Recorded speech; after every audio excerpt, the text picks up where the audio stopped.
Welcome back to DFC Books. It's great to be here. Today, we are opening up a copy of a true classic. It's one many people, they assume they know from childhood. Oh, absolutely. The Disney version. Exactly. But the original text, it delivers a narrative intensity that is, it's genuinely shocking. It really is.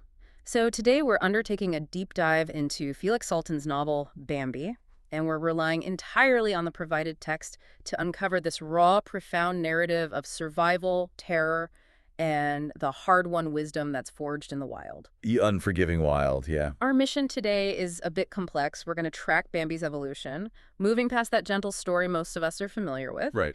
We'll detail his transition from, a vulnerable, curious fawn to this solitary, wise prince of the forest. And we'll pay close attention to the philosophical threats. Which is really the core of it. It is. The characters, like the traitor hound and the naive Gobo and the devastating events that forever shape his understanding of existence, we're charting his path through initial discovery, then the devastating onset of hardship, and ultimately his necessary path toward loneliness and true power. A very different journey. A very different journey. And before we jump into Salten's text, remember, if you have a book you would like us to dissect next, maybe another classic that's been overshadowed by pop culture, or something contemporary and dense, please let us know in the comments. Yeah, we love digging through those suggestions. We absolutely do. It helps us bring these deep dives to life. So where do we start? I think we really have to start with the source itself. Let's do it. We're talking about Bambi, A Life in the Woods by Felix Salten, published back in 1929. Okay. And on the surface, the book is, the life story of a forest deer. But its genre is almost, I'd call it, philosophical naturalism. What do you mean by that? Well, what makes it so unique is Salten's narrative style.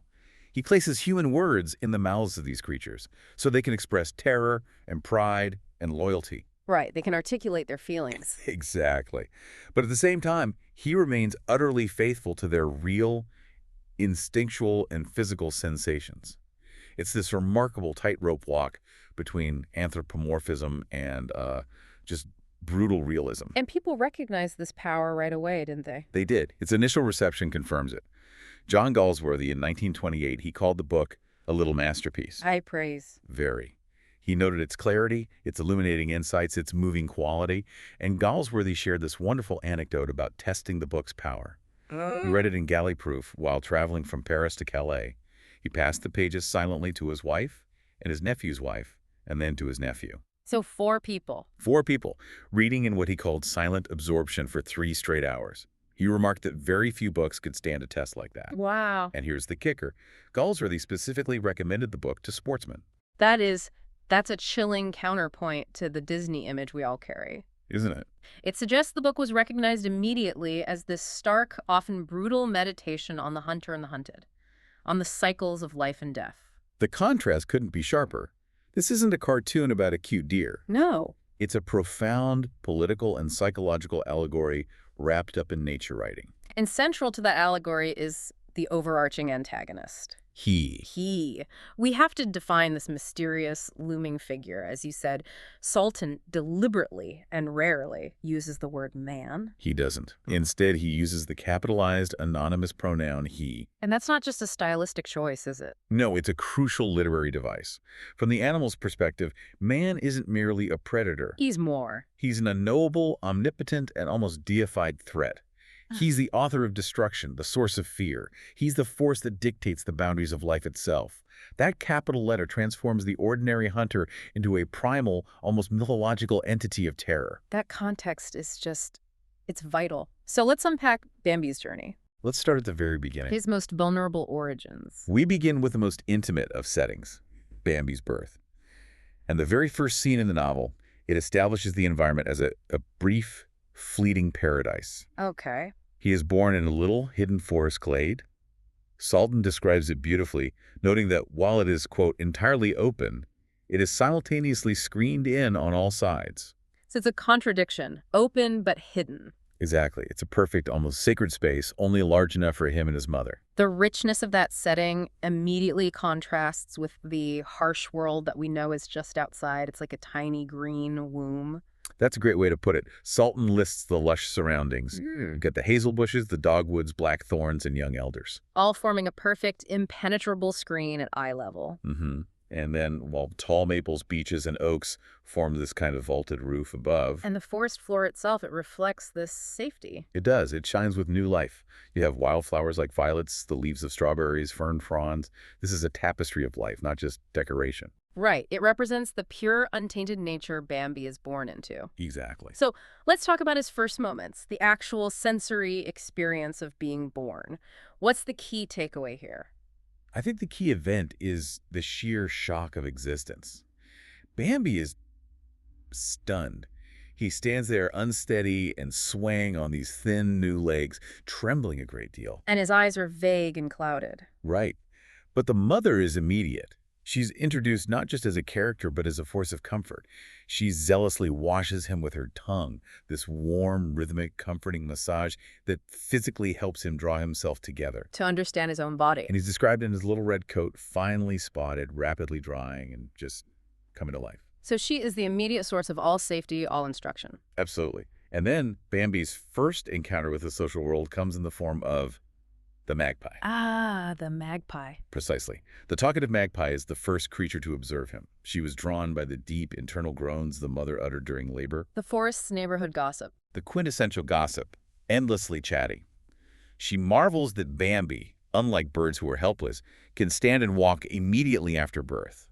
And then she launches into this lengthy self-comparison Of course she does. about the profound difficulties of raising bird children, the constant feeding, the arduous struggle of fledging. It's all about her. It is. And the mother's reaction is so telling of the social hierarchy. She politely dismisses the magpie's long-winded speech, just saying she wasn't listening. Ouch. And the magpie flies off, instantly judging the doe as stupid. It's this fascinating early commentary on social vanity and the functional need for immediate independence in the wild. The deer are literally born ready to run. And those who aren't, like the birds, must rely on ceaseless, exhausting parental effort. It immediately establishes that independence is paramount to survival. But that independence, as we're about to find out, is constrained by absolute fear. Total fear. Which brings us to this pivotal moment in the early chapters. The exploration of the meadow in Chapter 3. The glade is described again as this perfect sanctuary. But the outside world is already calling to him. That's the key event of Chapter 3, the question of the bright open space. Bambi, now slightly older and more awake, is intensely curious about this bright open space he sees beyond the thicket. He wants to go. He wants to know what's out there, and he is impatient to rush forward into the light. But the mother's caution is immediate and severe. And absolute. She stops him impatiently, stating they cannot go out at this time of day, meaning broad daylight. Right. Her intense seriousness reveals this deep-seated, life-threatening danger that exists just feet outside their hiding spot.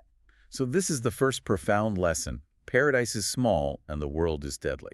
And she explains the survival network of the forest to him. She details the essential role of the dead leaves from last year, how they rustle to warn of approaching danger. Like a natural alarm system. Exactly. She highlights the jays and magpies, the very gossips Bambi first met, as watchers who keep guard, allowing them to detect danger from afar. The whole forest ecosystem is not just a home. It's a surveillance and defense system. And this is where that primal fear gets instilled, almost like a military code. It is a code. Her tone becomes frighteningly serious as she lays down the command.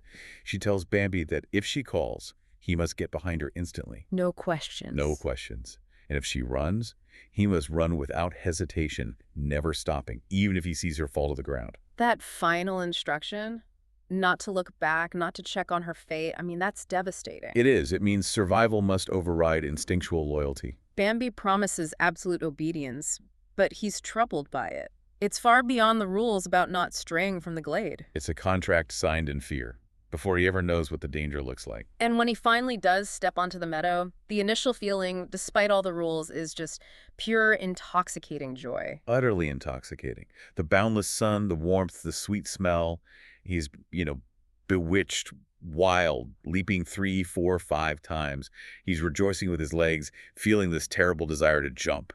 And it's interesting how Salten immediately introduces the meadow as a social space. He meets the grasshopper talking to his wife. Who is momentarily frightened. And then the elegant butterfly. The butterfly interaction is charming. But it also reveals Bambi's initial naivety, right? This childish ignorance of the world's hierarchy. How so?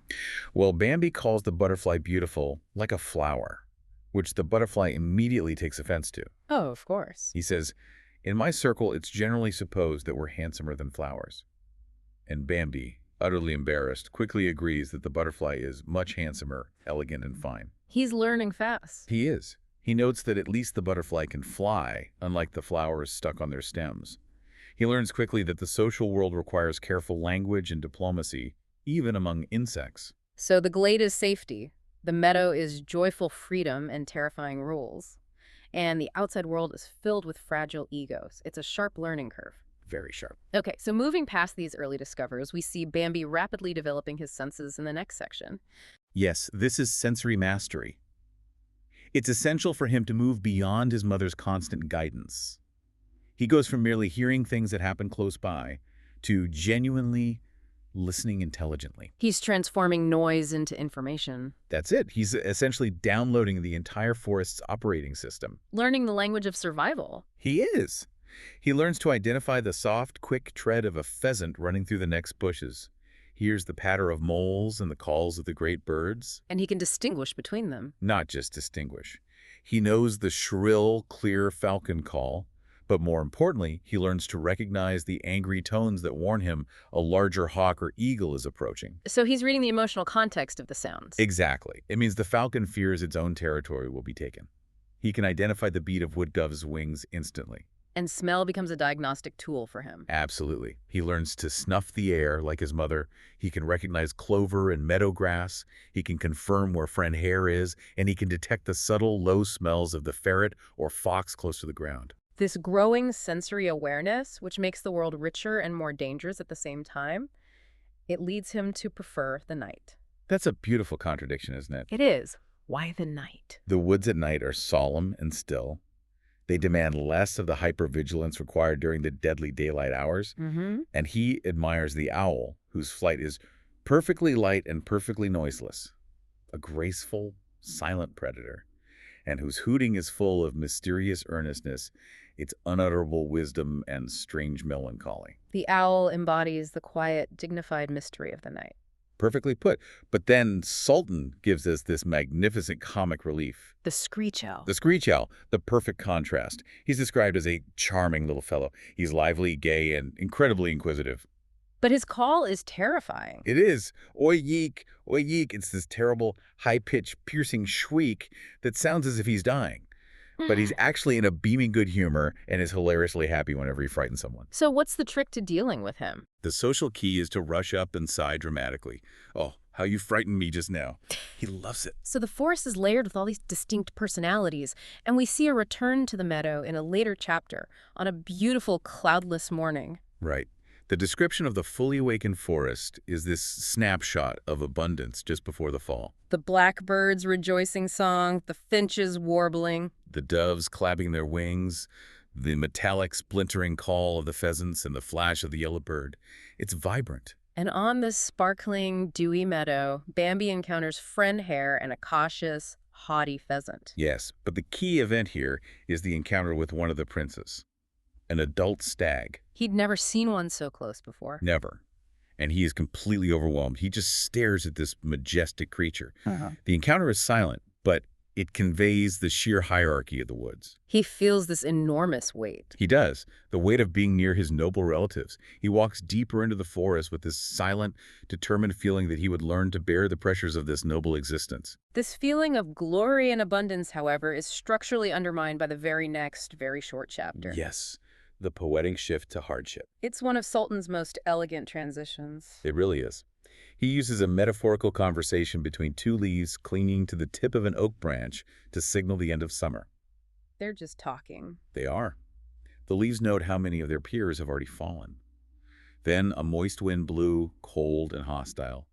The second leaf is torn off and spun down, and the conclusion is simple, brutal, and clear. Winter had come. Just like that, the carefree season is over. And the change Bambi experiences, profound.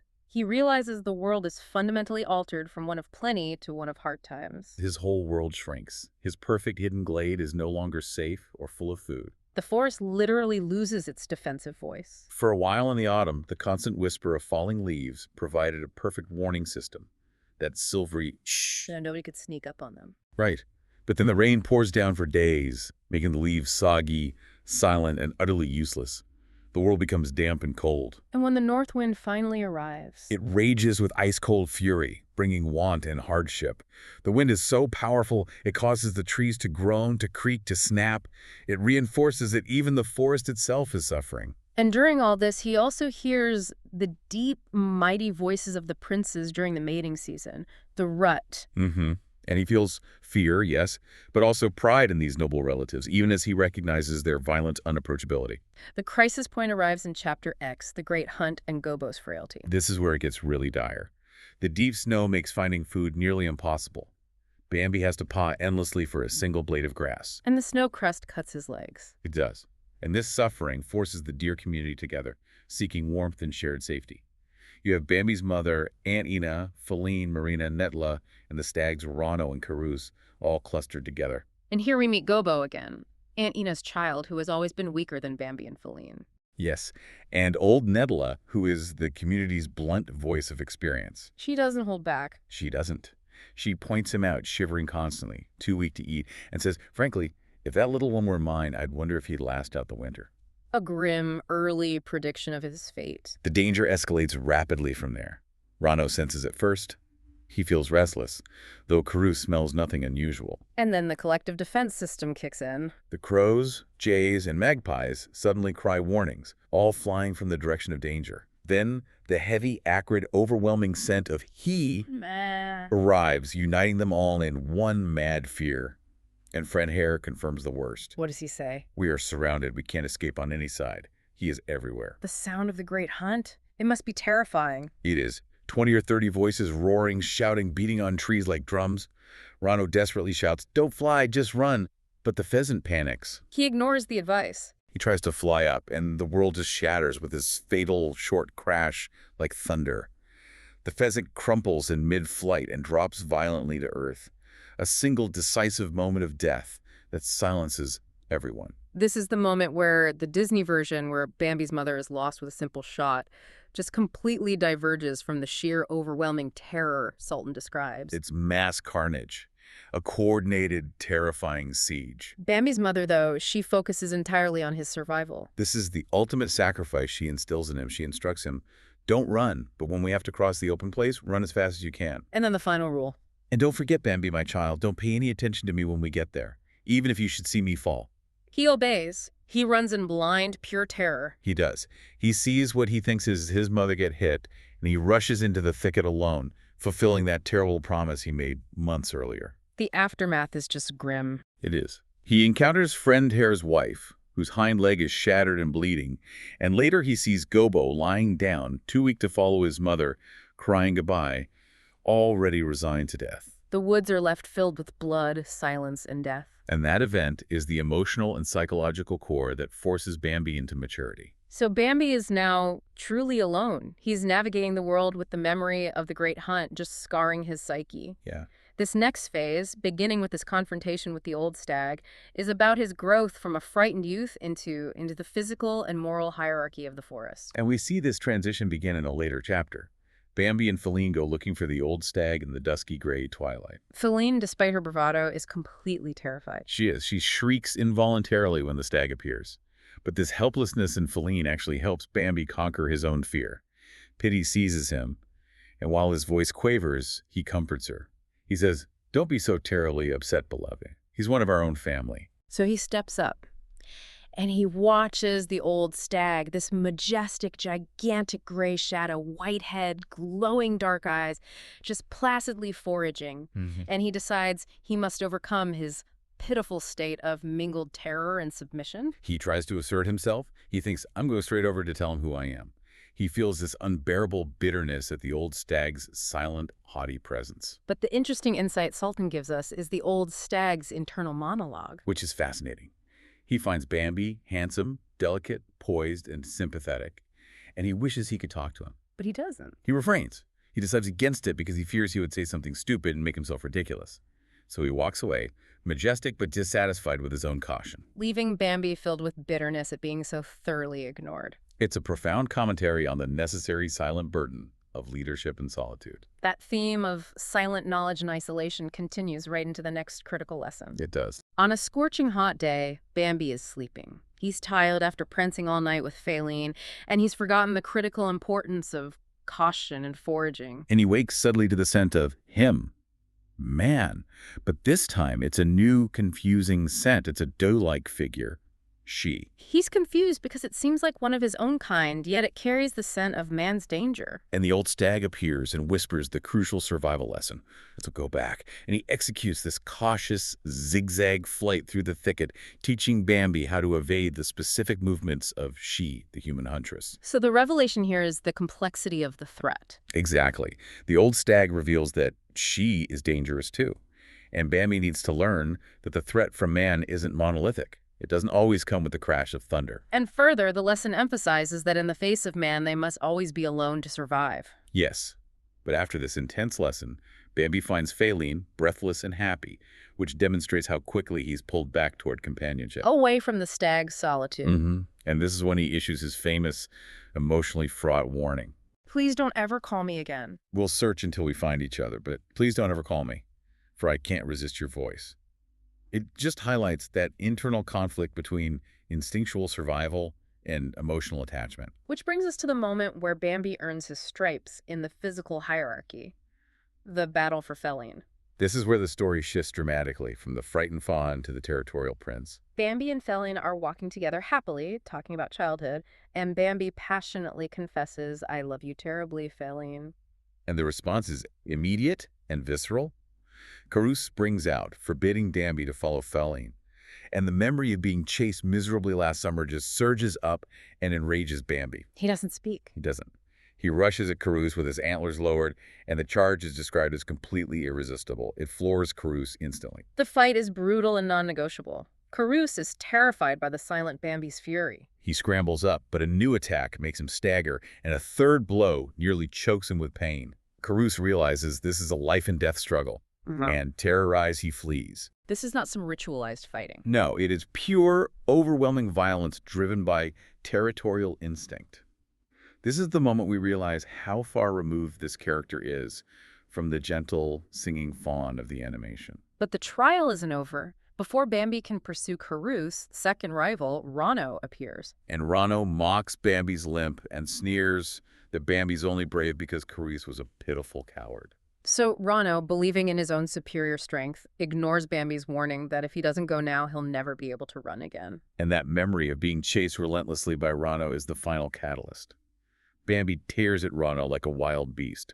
Rano is dazed by the sudden strength. He's completely confused by Bambi's unfailing strength. He tries a trick to make Bambi lose balance, but Bambi recovers and hurls himself with redoubled fury. A prong snaps off Rano's antler with a loud crash. And Rano falls with a torn shoulder, defeated. And Bambi stands over him, the victor, silent and absolute. And Feline, having witnessed the whole violent spectacle, She immediately affirms his victory, declaring, "That was wonderful. I love you." the path to being a prince is paved with violence. And the rewards are dominion and companionship. Bambi has now proven himself in the physical world. That intense battle really solidifies Bambi's place in the physical hierarchy.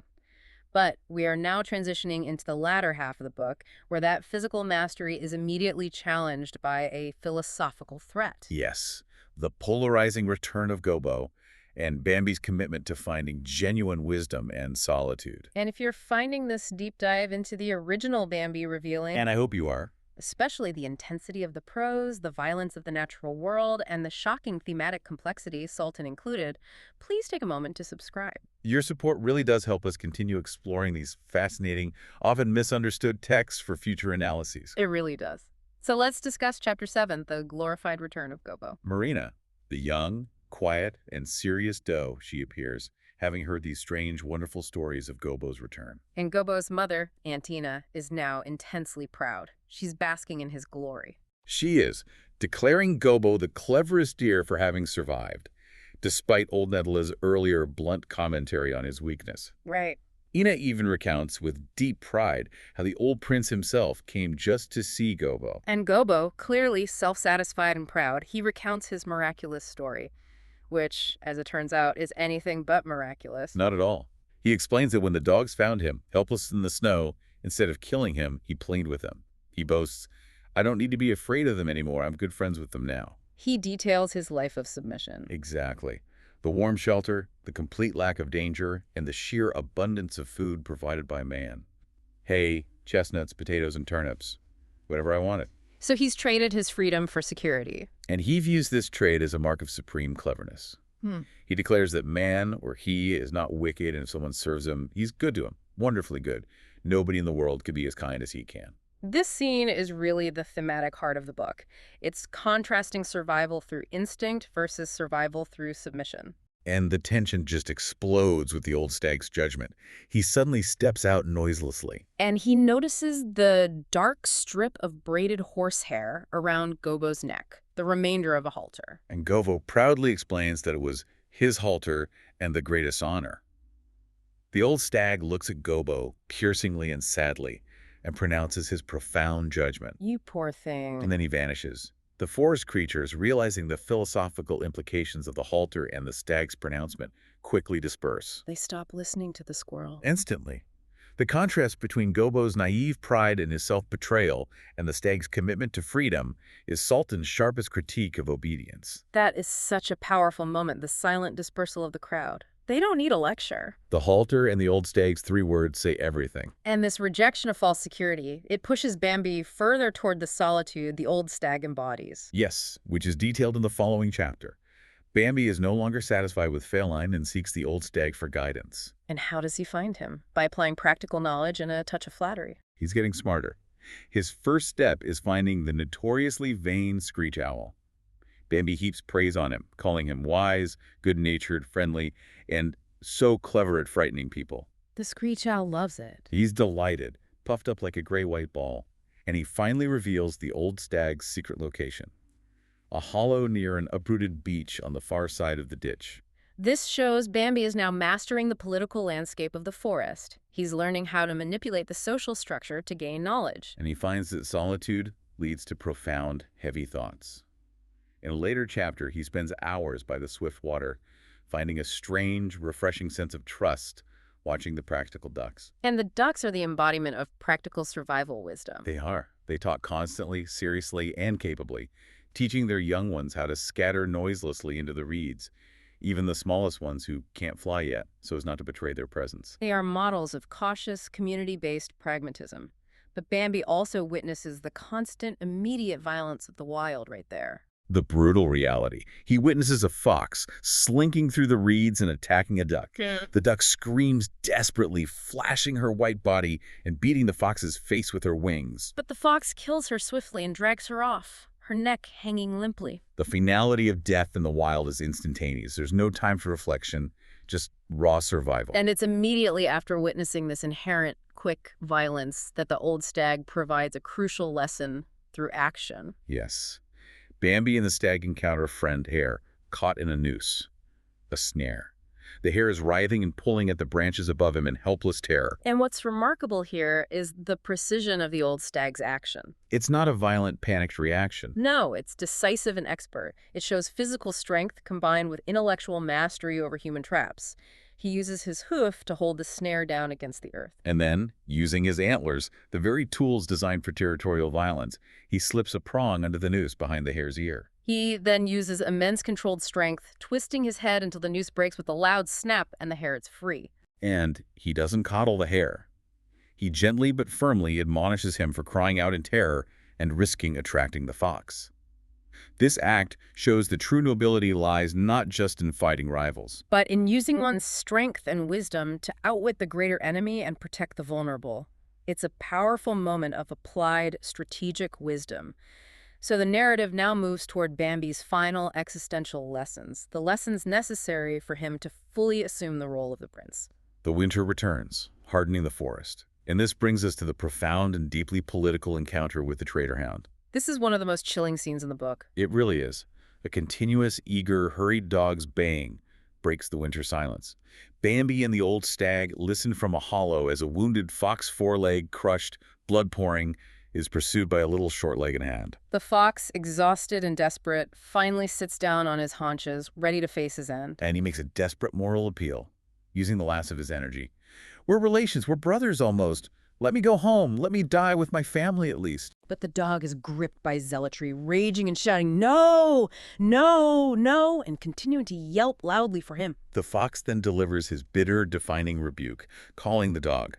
Aren't you ashamed, you traitor? You turncoat, you renegade, you spy, you track us where he could never find us. You betray us, your own relations. And the whole forest joins in. At this outburst, the anger of the forest bursts forth in support of the fox. The magpie cries, traitor, the jay shrieks, spy, and the weasel and ferret his renegade. But the dog defends his betrayal with this chilling, almost religious fanaticism. Everything belongs to him, just as I do, he yelps. But I love him, I worship him, I serve him. He's all-powerful, he's above all of you. This is the ultimate submission, viewing the oppressor as a god. He then attacks and kills the fox quickly, standing over the corpse and calling in a deep, loud voice, "Here, here, he's here!" Bambi is horror-struck by this display of self-destructive loyalty. And the old stag synthesizes the tragedy for Bambi, explaining, the most dreadful part of all is that the dogs believe what the hound just said. They believe it, they pass their lives in fear, they hate him and themselves, and yet they die for his sake. So this passage is Salten's deep analysis of power. Man's power is maintained not just by force, but by a terrifying self-destructive faith from within the animal community. The dogs are gobo, just amplified to fanatical violence. That comparison is key. Gobo represents the naive belief that submission brings comfort, while the traitor hound represents the terrifying truth that submission can become religious devotion, leading to the murder of your own kind in service of the master. It's a deeply political statement tucked into a story about deer. And the very next chapter brings the final, necessary demystification. The old stag guides Bambi toward the ultimate truth. But first, a moment of reflection. The weather breaks with a warm spell, and Bambi sees Felling again, but notes with a strangely pained surprise that she looks old and gray, like Aunt Ina. His youth flashes before his eyes. He is now separated from her not just by territory, but by time. Then the old stag leads him toward the ultimate lesson, witnessing human mortality.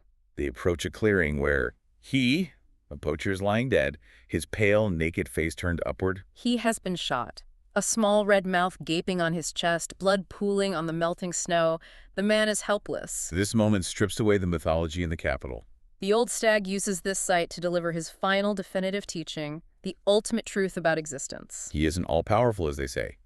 Everything that lives and grows doesn't come from him. He's just the same as we are.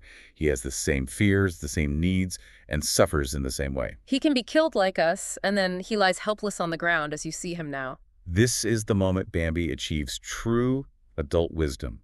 When Bambi whispers, "I think so," the lesson is complete. The old stag then confirms Bambi understands, and in a deeply moving farewell that mirrors the earlier sacrifice of Bambi's mother, he states, "I can go no farther. You are all alone." Goodbye, my son. I loved you dearly. And he vanishes, leaving Bambi truly independent and wise.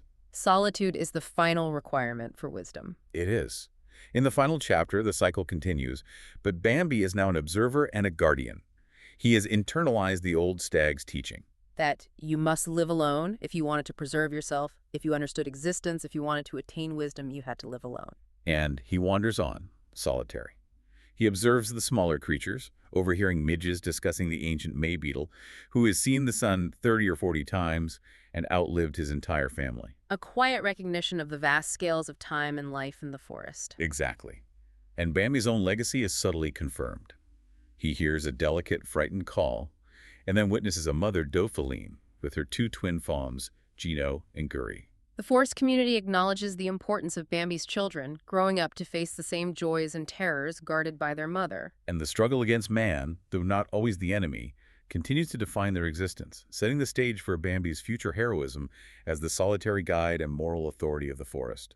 He sees the twin fawns hiding and watches the mother move to protect them.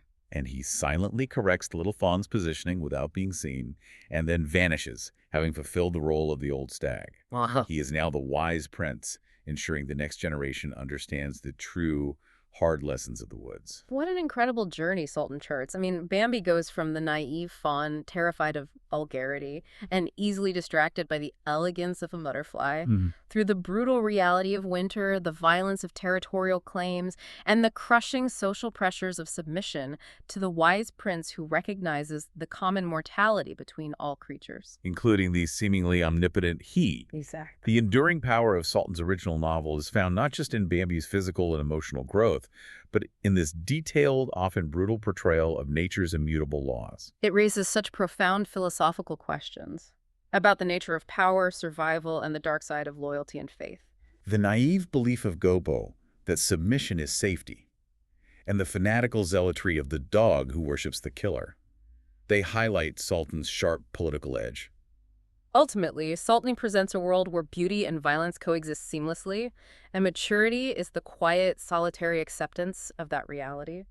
It is a stunning, sophisticated work that truly deserves this level of deep dive analysis. It does, and if there's one thought to leave you with, it's this. If the entire cycle of life in the woods, birth, fear, violence, and death, is defined and contained by the presence of a mysterious, omnipotent he, what does it mean that the final act of wisdom is realizing that he is, after all, mortal and vulnerable? Right. Does that realization change the fundamental rules of the forest, or just the capacity of the prince to endure them?